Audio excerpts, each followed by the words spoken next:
Ito ang Yamaha R15 ko. Bala ko sanang i-trade ito sa Ducati Pinnacle V4. Pero may problema. Kinakalawang at walang linis ang Ducati Pinnacle V4 na to. I-restore ko sana ito. Ang kaso, hindi ko alam kung saan ba papunta doon sa pagtitradean natin.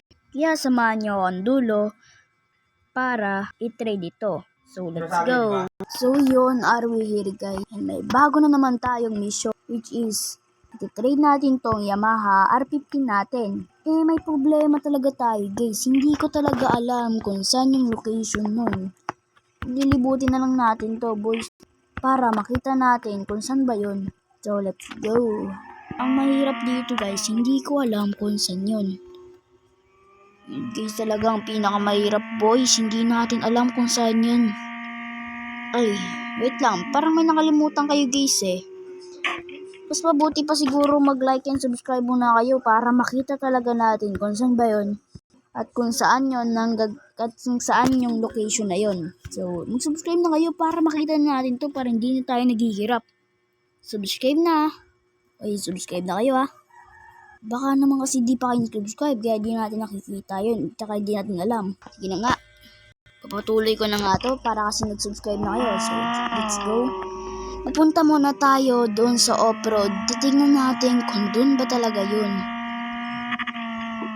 Or kung doon yung pagtitradean natin. So, let's go. So, mabuti pa nga babalikan ko na lang kayo pag ando na tayo sa pupuntahan nating off-road. So, let's go. So, yun. Matapos ang natagal nating lakbay, nakapunta na rin tayo dito sa off-road. Ang kaso guys, hindi ko alam kung saan ba yung location ng bahay nun, no? So, hindi ko talaga alam boys. So, mahirapan na naman tayo maghanap nito. So, okay lang yan. Para meron tayo na naman panibagong motor na collection. Guys, pangarap ko talaga magkaroon ng Ducati Pinnacle V4. Kaya, syempre, hanapin talaga natin yun, boys, no? So, yan. Titignan ko na lang talaga kung saan dito. Delikado talaga yung off-road, guys, kapag gamit mo yung, guys, yung big bike. Kasi mababa lang to, guys, eh. Pag may baha, kawawa talaga dito, guys. Tapos, mabilis to, dapat, gagi, guys, may nakikita ko. Kita nyo ba yun, guys? So, parang dito yun, no? Mamaya ko na lang itutuloy yung pinagsasabi ko guys. Joke lang. So, dito na ata yun, no? Kasi meron dong parang tao dun sa pintuan. So, babalikan ko na lang kayo at babalitaan ko na lang pala kayo kapag nakuha na natin yung Ducati Pinnacle V4. So, iti-test drive ko rin yun. Kung gaano nga ba kaganda yung top speed nun at yung quality. Pero syempre, i-restore natin. So, babalikan ko na lang kayo ha. After 1 hour naming pag-uusap, ito na yung Ducati Pinnacle V4 na may gas-gas at walang linis. Tignan nyo naman siya guys. At yung rims niya guys, kinalawang na. So, 4 years na daw tong nasa garage niya. Kaya, grabe talaga yung kalawang at grabe talaga yung dumi. Pati nga yung garage na nakita natin, kinakalawang na din. At wala na ring linis. Pero, ito ang topic natin guys, yung motor. So, iko-custom ko muna to at i-restore. So, let's go. So, yun. Ito na ang final result guys. Tingnan nyo naman kung gaano kaganda at gaano kaaliwalas. Tignan itong Ducati Pinnacle V4 na ni-restore natin. At tingnan nyo yung pera natin dito sa taas guys. Naubos guys, kaka-restore natin nito. Grabe guys, 3 hours ko tong tinapos no. So, syempre akin na to boy kasi 3 hours ko tong tinapos eh. Kasi nag-trade naman na kami. So, iti-test drive natin to. Kung maganda nga ba talaga yung kinalabasan ng ginawa nating Ducati Pinnacle V4.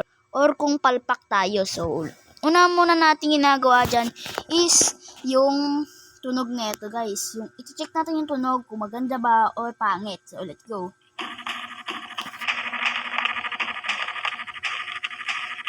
So, yun. Narinig ba? So, napakalakas niya guys, bumubombet pa siya guys. Tapos, malakas din yung bomba niya, no? So, may apoy-apoy pa, umusok pa.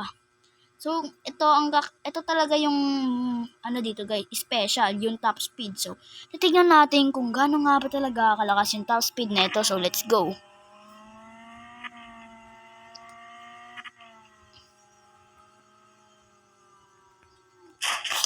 Ouch! Grabe guys, ano pa ako dun Pero wala yan boy. So let's go. Papatuloy pa lang natin yung pag-aaral natin dito boys Tignan talaga natin kung gaano may bitaw ba talaga tong Ducati Pinagel D4 na to. So kailang bangga na ako dito boy. Kamote riders talaga tayo mga tropa. So let's go. Titignan talaga natin kung gaano nga ba talaga kalakas to boy. Naabot siya ng 100k PH guys. Ay MPH. Grabe guys. Bomba na siya guys. Oh, panis guys. Durog yung motor natin boy. So yun. So tatabi ko muna yan dito So yun. So kitang-kita nyo naman kung gaano kaganda tong Ducati Pinagel D4 na ni-restore natin. So, tapos na sa mission ko. Dito lang tapos ang ating video. So, salamat sa pakinood and thank you for watching. Do all na lang. Alam niyo naman yung do all, like and subscribe. So, bye-bye!